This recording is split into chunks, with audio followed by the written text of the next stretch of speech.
ನಿಮ್ಮೆಲ್ಲರಿಗೂ ಈ ಸಭೆಗೆ ನಾನು ಸ್ವಾಗತವನ್ನು ಕೋರ್ತೇನೆ.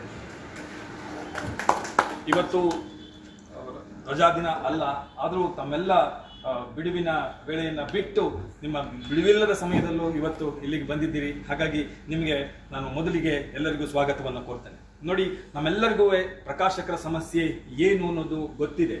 ಅದರ ಬಗ್ಗೆ ಹೆಚ್ಚಿನ ಬೆಳಕನ್ನ ಬೀರಬೇಕು ಮತ್ತು ಅದರ ಬಗ್ಗೆ ಅದಕ್ಕೊಂದು ಸೂಕ್ತ ಪರಿಹಾರವನ್ನು ಕಂಡುಕೊಳ್ಬೇಕು ಅಂತ ಹೇಳಿ ಒಂದು ಚರ್ಚೆ ಆಗಬೇಕು ಅಂತ ಹೇಳಿ ಈ ಒಂದು ಸಭೆಯನ್ನ ಕರೆಯಲಾಗಿತ್ತು.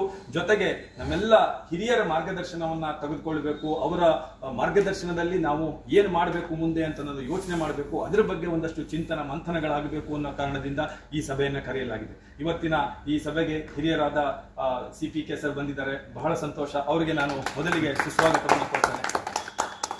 ನಂತರ ನಮ್ಮ ಹಿರಿಯರು, ಈ ನಾಡಿನ ಶ್ರೇಷ್ಠ ಸಾಹಿತಿಗಳು ಆದಂಥ KS ಭಗವಾನ್ ಅವರು ಇಲ್ಲಿಗೆ ಬಂದಿದ್ದಾರೆ. ಅವರಿಗೆ ನಮ್ಮೆಲ್ಲರ ಪರವಾಗಿ ಸುಸ್ವಾಗತವನ್ನು ಬಯಸ್ತೇನೆ. ಜೊತೆಗೆ ನಮ್ಮ ಕಾಳೇಗೌಡ ನಾಗವಾರ ಸರ್ ಕೂಡ ನಮ್ಮಲ್ಲಿ ಇವತ್ತು ಬಂದಿದ್ದಾರೆ ಇಲ್ಲಿಗೆ. ನಮ್ಮೆಲ್ಲ ಕಾರ್ಯಕ್ರಮಗಳಿಗೆ ತುಂಬಾ ಪ್ರೀತಿಯಿಂದ ಬರ್ತಾರೆ ಅವರು ಕೂಡ ಇವತ್ತಿನ ಈ ಕಾರ್ಯಕ್ರಮಕ್ಕೆ ಬಂದಿದ್ದಾರೆ. ಅವರಿಗೆ ಸುಸ್ವಾಗತವನ್ನು. ಜೊತೆಗೆ ನಮ್ಮ ಲೋಕಪ್ಪನವರು ಹಿರಿಯ ಪ್ರಕಾಶಕರು ಇವತ್ತು, ಹಾಗಾಗಿ ಅವ್ರಿಗೂ ಕೂಡ ನಾನು ಸುಸ್ವಾಗತವನ್ನ ಬಯಸ್ತೇನೆ. ಲೋಕಪ್ಪನವರೇ, ನಿಮಗೂ ಅಂತ ಲೀಲಾ ಪ್ರಕಾಶ್ ಮೇಡಮ್ ಬಂದಿದ್ದಾರೆ. ಅವ್ರಿಗೂ ಕೂಡ ನಾನು ಸುಸ್ವಾಗತವನ್ನ ಬಯಸ್ತೇನೆ. ಇದೆಲ್ಲಕ್ಕಿಂತ ಹೆಚ್ಚಾಗಿ ನಮ್ಮ ಇಡೀ ಕಾರ್ಯಕ್ರಮದ ಮೂಲ ರೂವಾರಿಗಳು, ನಮ್ಮ ಇಡೀ ಕಾರ್ಯಕ್ರಮದ ಬೆನ್ನೆಲುಬು ಇರೋದು ನಮ್ಮ ಯೋಗಣ್ಣ ಸರ್. ನಾವು ಈ ತರ ಒಂದು ಸಣ್ಣ ಸಭೆಗಳನ್ನ ಮಾಡಿದ್ರೆ ಏನ್ ಪ್ರಯೋಜನ ಆಗುತ್ತೆ, ಅದು ಎಲ್ಲಿಗೆ ಮುಟ್ಟುತ್ತೆ, ಹೇಗೆ ಮುಟ್ಟುತ್ತೆ ಅನ್ನುವಂತ ಒಂದು ಮನೋಭಾವ ನಮ್ಮಲ್ಲಿ ಇದ್ದಂತ ಸಂದರ್ಭದಲ್ಲಿ ಹಾಗಲ್ಲ. ಅದು ಕೂಡ ಒಂದು ದೊಡ್ಡ ಸಣ್ಣ ಒಂದು ತೊರೆ, ದೊಡ್ಡ ಮಹಾಪ್ರವಾಹವಾಗಿ ಹರಿಯಬಲ್ಲದು ಅಂತ ನಮಗೆ ತೋರಿಸ್ಕೊಟ್ಟವರು ಯೋಗಣ್ಣನವರು. ಹಾಗಾಗಿ ಅವರ ಅಧ್ಯಕ್ಷತೆಯಲ್ಲಿ ಈ ಕಾರ್ಯಕ್ರಮ ನಡೀತಾ ಇದೆ. ಹಾಗಾಗಿ ಅವ್ರನ್ನ ಅಧ್ಯಕ್ಷರು ಆಗಿರೋದ್ರಿಂದ ಕೊನೆಯಲ್ಲಿ ಅವ್ರನ್ನ ಪರಿಚಯ ಮಾಡಿಸುವಂತ ಪ್ರಯತ್ನ ಮಾಡಿದೆ. ಸೊ ಹಾಗಾಗಿ ಅವರು ನಮಗೆ ಮಾರ್ಗದರ್ಶನವನ್ನ ಮಾಡ್ತಾರೆ, ಹೇಗೆ ಹೋಗ್ಬೇಕು, ಮುಂದೆ ನಾವೆಲ್ಲ ಹೇಗೆ ನಡೀಬೇಕು ಅಂತ ಹೇಳಿ. ಜೊತೆಗೆ ಇಲ್ಲಿ ಹಿರಿಯರಾದ ಪ್ರಕಾಶಕರೆಲ್ಲ ಬಂದಿದ್ದೀರಿ. ನಿಮ್ಮೆಲ್ಲರಿಗೂ ಕೂಡ ನಾನು ತುಂಬು ಹೃದಯದ ಆತ್ಮೀಯ ಆದರದ ಸುಸ್ವಾಗತವನ್ನ ಕೋರ್ತೇನೆ. ನಾನು ಹೇಳಿದ ಹಾಗೆ ಇಲ್ಲಿ ಈ ಸಭೆಯಲ್ಲಿ ಚರ್ಚೆಗಳಾಗಬೇಕು, ಚಿಂತನ ಮಂಥನಗಳಾಗಬೇಕು. ಜೊತೆಗೆ ಒಂದಷ್ಟು ಆಕ್ಷನ್ ಐಟಮ್ಸ್ ಗಳನ್ನ ನಾವು ಮಾಡ್ಕೊಳ್ಬೇಕು. ಆ ಆಕ್ಷನ್ ಐಟಮ್ಸ್ ಗಳನ್ನ ಫಾಲೋ ಅಪ್ ಮಾಡುವಂತ ಕೆಲಸಗಳನ್ನ ಮಾಡಬೇಕು ಅಂತ ಹೇಳಿ ಜೊತೆನಲ್ಲಿ ನಮ್ಮೆಲ್ಲ ಪ್ರಕಾಶಕರನ್ನ ಒಂದುಗೂಡಿಸಬೇಕು ಅನ್ನೋ ಒಂದು ಸಣ್ಣ ಪ್ರಯತ್ನ. ನೀವೆಲ್ಲರೂ ನಿಮ್ಮ ಕ್ಷೇತ್ರದಲ್ಲಿ ನಿಮ್ಮ ಕೆಪಾಸಿಟಿನಲ್ಲಿ ನಮ್ಮ ಈ ಸಮಸ್ಯೆಗಳನ್ನ ಬಗೆಹರಿಸೋಕೆ ಪ್ರಯತ್ನಗಳನ್ನ ನಿರಂತರವಾಗಿ ಮಾಡ್ತಾ ಇದ್ದೀರಿ. ಆ ನಿಟ್ಟಿನಲ್ಲಿ ಇದು ಒಂದು ಪ್ರಯತ್ನ. ವಿಶೇಷ ಅಂತಂದ್ರೆ ಇಷ್ಟು ಹಿರಿಯ ಜೀವಿಗಳು ಒಟ್ಟಿಗೆ ಬಂದಿರೋದ್ರಿಂದ ನಮ್ಗೆ ದೊಡ್ಡ ಒಂದು ಆಶಾಭಾವ ಇವತ್ತು ಮೂಡಿದೆ. ಹಾಗಾಗಿ ಇವತ್ತು ಈ ಚಿಂತನೆಗಳಾಗಬೇಕು.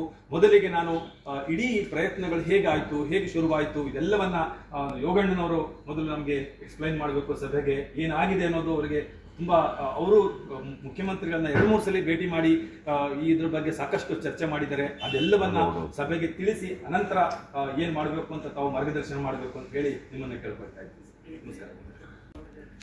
ಬನ್ನಿ ಮಹೇಶ್, ಉಮೇಶ್ ಸರ್ ಬರ್ತೀನಿ.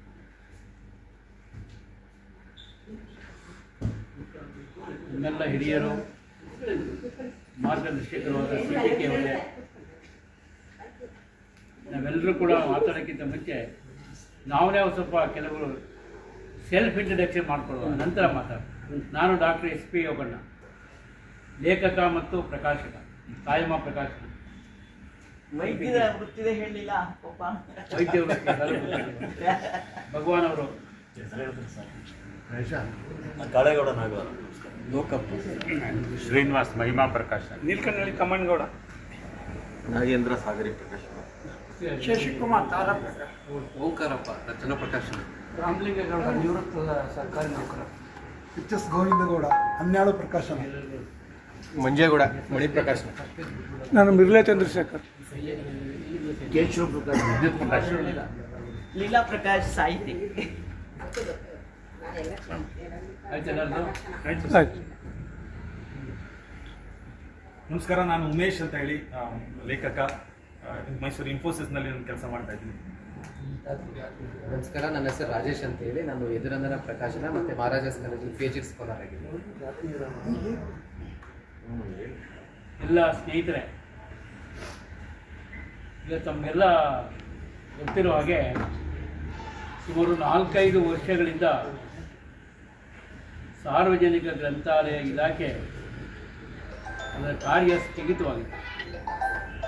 ಹಾಗಾಗಿ ಏನು ಸರ್ಕಾರ ಮಹದಾಕಾಂಕ್ಷೆಯನ್ನು ಇಟ್ಕೊಂಡು ಸಾರ್ವಜನಿಕ ಗ್ರಂಥಾಲಯನ ಇಲಾಖೆಯನ್ನು ಸ್ಥಾಪನೆ ಮಾಡ್ತೋ, ಪ್ರಕಾಶಕರು ಮತ್ತು ಲೇಖಕರಿಗೆ ಮತ್ತು ಜ್ಞಾನಕೋಶವನ್ನು ಸೃಷ್ಟಿ ಮಾಡ್ತಕ್ಕಂಥ ಪುಸ್ತಕೋದ್ಯಮದ ಬೆಳವಣಿಗೆ ಬಹಳ ಪ್ರಮುಖವಾದಂಥ ಉದ್ದೇಶ ಗ್ರಂಥಾಲಯ ಇಲಾಖೆ. ಆದರೆ ಹಲವಾರು ಕಾರಣಗಳಿಂದ ಕಳೆದ 4-5 ವರ್ಷಗಳಿಂದ ಸಾರ್ವಜನಿಕ ಇಲಾಖೆ ಪುಸ್ತಕಗಳನ್ನು ಖರೀದಿ ಮಾಡೋದೇ ಆಗಲಿ, ಈಗಾಗಲೇ ಖರೀದಿ ಆಗಿರ್ತಕ್ಕಂಥ ಪುಸ್ತಕಗಳನ್ನು ಗ್ರಂಥಾಲಯಗಳಿಗೆ ಬಿಕ್ರಿ ಮಾಡೋದೇ ಆಗಲಿ, ಎಲ್ಲ ಕೆಲಸಗಳು ಸ್ಥಗಿತವಾಗಿದೆ. ಲೋಕಪ್ನವರು ಸುಮಾರು ಬಹಳ ವರ್ಷಗಳಿಂದ ಈ ಒಂದು ಪ್ರಕಾಶನ ರಾಜ್ಯ ಮಟ್ಟದ ಒಂದು ಪ್ರಕಾಶನ ಸಂಸ್ಥೆಯನ್ನು ಸ್ಥಾಪನೆ ಮಾಡಿಕೊಂಡು ಅವರದೇ ಆದಂಥ ದಿಕ್ಕಿನಲ್ಲಿ ಹೋರಾಟ ಮಾಡಿ ತಮ್ಮದೇ ಆದಂಥ ಕಾಣಿಕೆಯನ್ನು ಸಲ್ಲಿಸ್ಕೊಂಡು ಬಂದಿದ್ದಾರೆ ಲೋಕಪ್ನವರು ಒಂದು ಸಭೆಯನ್ನು ಕಳೆದ 3 ತಿಂಗಳ ಹಿಂದೆ ಕರೆದಿದ್ದರು ಗುರು ರೆಸಿಡೆನ್ಸಿನಲ್ಲಿ. ನಾನು ಕೂಡ ಲೇಖಕನಾಗಿ ಪ್ರಕಾಶಕನಾಗಿ ಈ ಒಂದು ಸಮಸ್ಯೆ ಅರಿವು ನನಗೆ ಸ್ವಲ್ಪ ಗೊತ್ತಿತ್ತು. ಹಾಗಾಗಿ ಆ ಸಭೆಗೆ ನಾನು ಹೋಗಿದ್ದೆ. ಆ ಸಭೆಯಲ್ಲಿ ನನಗೆ ಹಲವಾರು ವಿಚಾರಗಳು ನನ್ನ ಗಮನಕ್ಕೆ ಬಂತು. ಲೋಕಪ್ನವರು ಇದುವರೆಗೂ ಏನೇನು ಶ್ರಮ ಪಟ್ಟಿದ್ದಾರೆ, ಯಾತಕ್ಕೆ ಆ ಶ್ರಮ ವ್ಯರ್ಥವಾಗಿದೆ, ಪರಿಶ್ರಮ ಅಂತೂ ಭಾಳ ಪಟ್ಟಿದ್ದಾರೆ, ಆದರೆ ಅದು ಫಲ ನೀಡ್ತಾ ಇಲ್ಲ. ಯಾತಕ್ಕೆ ಇದು ಫಲ ನೀಡ್ತಾ ಇಲ್ಲ ಅಂತ ನಾನು ಪರಾಮರ್ಶೆ ಮಾಡಿದಾಗ ನನ್ನದೇ ನೆಲೆಯಲ್ಲಿ ಹಲವಾರು, ಏಕೆಂದರೆ ಇದು ಪೊಲಿಟಿಕಲ್ ಡಿಸಿಷನ್ ಇದು. ಸೊ ಹೀಗಾಗಿ ಇದು ಸರಿಯಾಗಿ ಫಾಲೋ ಅಪ್ ಆಗ್ತಾ ಇಲ್ಲ ಅಂಥೇಳಿ ಬೆಂಗಳೂರಿನಲ್ಲಿ ಇದೇ ವಿಷಯವನ್ನು ನಾನು ಗ್ರಂಥಾಲಯ ಇಲಾಖೆಯ ಆಯುಕ್ತರ ಹತ್ರ ಮಾತನಾಡ್ತಾ ಇರುವಾಗ ಅಲ್ಲಿ ಹಲವಾರು ಲೇಖಕರುಗಳು ಬಂದರು, ಬೆಂಗಳೂರಿನ ಲೇಖಕರುಗಳು. ಭಾಳ ಮುಖ್ಯವಾದವರು ಸಿದ್ದರಾಮಯ್ಯನವರು, ಆಮೇಲೆ ನಮ್ಮ ಬಂಜಗೆರೆಯವರು, ಹೀಗೆ ಸುಮಾರು ಲೇಖಕರುಗಳು ಅಚಾನಕ್ಕಾಗಿ, ನಾಗೇಶ ಅಂತ ಅವರು ಪ್ರಕಾಶಕರು ಅಚಾನಕ್ಕಾಗಿ ಭೇಟಿ ಆಯಿತು. ಆಮೇಲೆ ನಮ್ಮ ರಾಜೇಶು, ಮಂಜೇಗೌಡರು, ಉಮೇಶು, ಹೀಗೆ ಇವರೆಲ್ಲರೂ ಭೇಟಿ ಮಾಡಿದ್ರು. ಇವರೆಲ್ಲರೂ ಆದಾಗ ಅಲ್ಲೇ ಒಂದು ಗುಂಪು ಆಯಿತು. ಏನೇನೋ ಚರ್ಚೆಗಳಾಗಿ, ಸರ್ ಈಗ ಬೇಕಾದಷ್ಟು ಪ್ರಕಾಶ ಸಂಸ್ಥೆಗಳು ಈಗಾಗಲೇ 2-3 ರಾಜ್ಯ ಮಟ್ಟದಲ್ಲಿ ಇದ್ದಾವೆ. ಈಗ ನಾವು ಅಲ್ಲೇ ಕೂತ್ಕೊಳ್ಳೆಲ್ಲ ಚರ್ಚೆ ಮಾಡಿ, ಸರ್ ಈಗ ಒಂದು ಹೊಸ ಹುರುಪಿನಿಂದ ಹೋಗಬೇಕು ಅಂದರೆ ಒಂದು ಹೊಸ ಸಂಸ್ಥೆನ ಮಾಡೋಣ.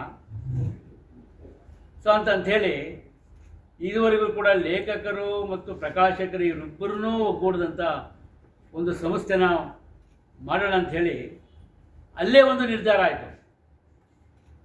ನಾವು ಬಂಜಗೆರೆಯವರು, ಸರ್ ನೀವೇ ಅಧ್ಯಕ್ಷ ಆಗಿರಿ, ಅವೆಲ್ಲ ಇಲ್ಲ ಡಾಕ್ಟ್ರೆ ನೀವೇ ಆಗಬೇಕು ಅಂಥೇಳಿ ನನ್ನ ಭಾಳ ಒತ್ತಾಯ ಮಾಡಿ ನಮ್ಮ ಮಂಜುನಾಥ್ ಇವರು ಎಲ್ಲರೂ, ನನಗೆ ನಿಜವಾಗ್ಲೂ ನನಗೆ ಆಸಕ್ತಿ ಇತ್ತು.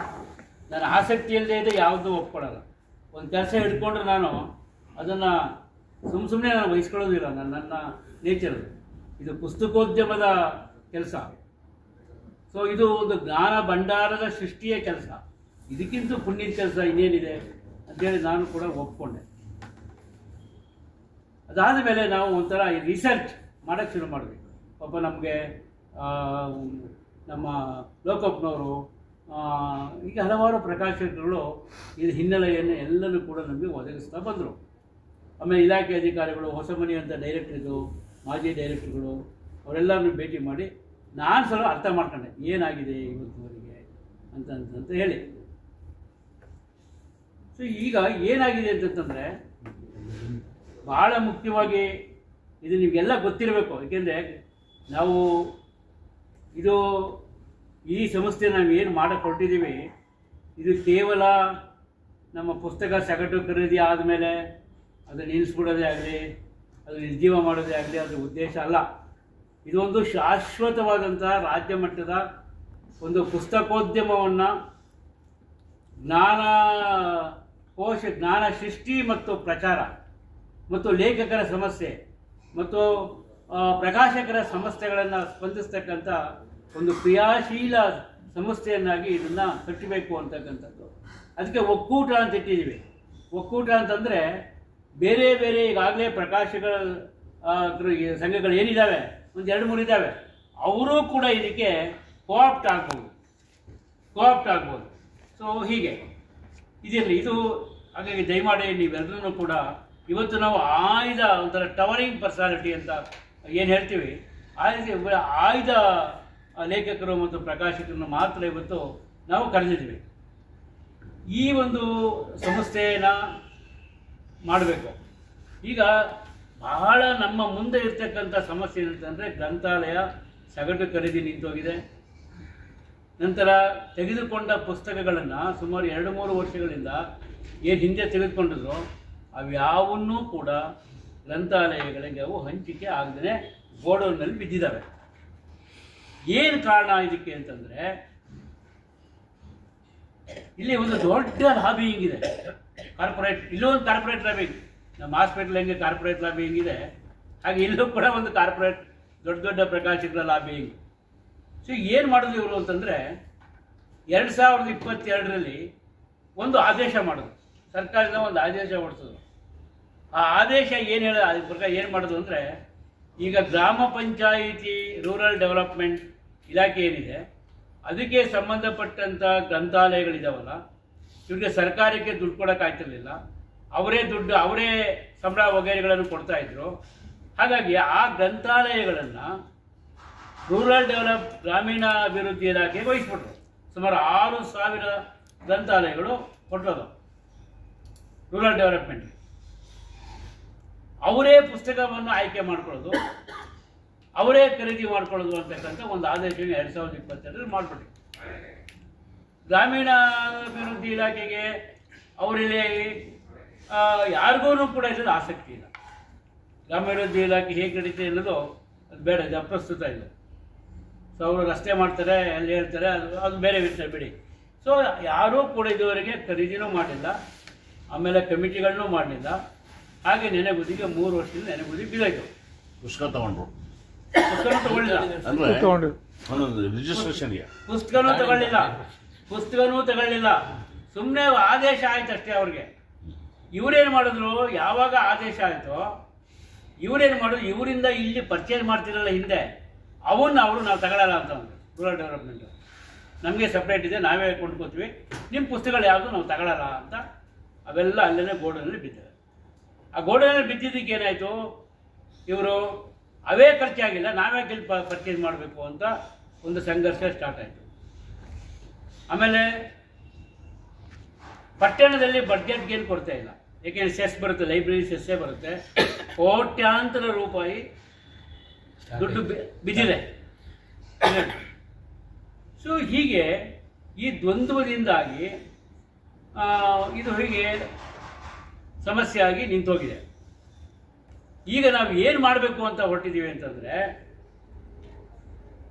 ನಾವೆಲ್ಲ ಕೂತ್ಕೊಂಡು ಚರ್ಚೆ ಮಾಡಿ, ನಾನೇ ಪೂರ್ತಿ ಅಧ್ಯಯನ ಮಾಡಿ, ಅಫ್ಕೋರ್ಸ್ ನಮ್ಮ ಲೋಕಪ್ಪನವರು ಇವರೆಲ್ಲರೂ ಸಲಹೆಗಳು ಕೊಟ್ಟಿದ್ದಾರೆ, ನಮ್ಮ ರಾಜೇಶು, ಮಂಜು ಇವರೆಲ್ಲ ಸಲಹೆ ಕೊಟ್ಟಿದ್ದಾರೆ. ನಾವು ಒಂದು ರೆಪ್ರೆಸೆಂಟೇಷನ್ ತಯಾರು ಮಾಡಿ ಏನಾಗಬೇಕು, ಇದು ಸರಿ ಹೋಗಬೇಕು ಅಂತಂದರೆ ಇದಕ್ಕೆ ಮೇಜರ್ ಸರ್ಜರಿ, ಕಾನೂನು ಪ್ರಕಾರ ಮೇಜರ್ ಸರ್ಜರಿ ಆಗಬೇಕು ಅಂತಂದರೆ, ಒಂದನೆಯದು ಈ ಏನು 2022ರ ಆದೇಶ ಏನಿದೆ, RDPR ಇಲಾಖೆಗೆ ಗ್ರಂಥಾಲಯಗಳಿಗೆ ಹಣ ಅದನ್ನು ಪರ್ಚೇಸ್ ಮಾಡ್ತಕ್ಕಂಥ ಅಧಿಕಾರ ಅವರು ಕೊಟ್ಟಿರೋದು, ಅದನ್ನು ನಾವು ಆ ಆದೇಶನ ತೆಕ್ಕೊಂಡು. ಯಾಕೆಂದರೆ ಸಾರ್ವಜನಿಕ ಗ್ರಂಥಾಲಯ ಇಲಾಖೆಯಲ್ಲಿ ಪ್ರತಿ ವರ್ಷ ಒಂದು ಕಮಿಟಿ ಮಾಡೇ ಮಾಡ್ತಾರೆ, ಪುಸ್ತಕಗಳನ್ನು ಆಯ್ಕೆ ಸಮಿತಿ ಆಗೇ ಆಗುತ್ತೆ, ಎಲ್ಲ ತಜ್ಞರೇ ಇರ್ತಾರೆ. ಅವರು ಆಯ್ಕೆ ಮಾಡಿದ ಪುಸ್ತಕಗಳನ್ನು ನೀವು ಗ್ರಾಮ ಪಂಚಾಯಿತಿ ಗ್ರಂಥಾಲಯಗಳಿಗೆ ಕೊಡಿ ಅಂತಂದರೆ 6,000 ಗ್ರಾಮೀಣ ಪಂಚಾಯಿತಿ, ಒಂದು 6,000 ಟೈಟಲ್ಗಳನ್ನು ನಾವು ಬಿಕ್ರಿ ಮಾಡ್ತಕ್ಕಂಥ ಸಾಧ್ಯತೆ ಇದೆ. ಸೊ ಇದು ಒಂದು. ಇನ್ನು ಏಕ ಗವಾಕ್ಷಿ ಯೋಜನೆ 300 ಪರ್ಚೇಸ್ ಮಾಡ್ತಕ್ಕಂಥದ್ದು, ಅದು ಕೂಡ ಸ್ಥಗಿತವಾಗಿದೆ.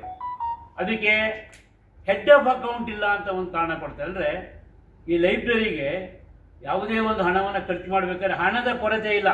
ದಯವಿಟ್ಟು ಇದುವರೆಗೆ ಎಲ್ಲರೂ ಲೋಕಪ್ತಾರೆ ಈ ಹಣದ ಕೊರತೆ ಇಲ್ಲ, ಹಣ ಇದೆ, ಸಾರ್ವಜನಿಕ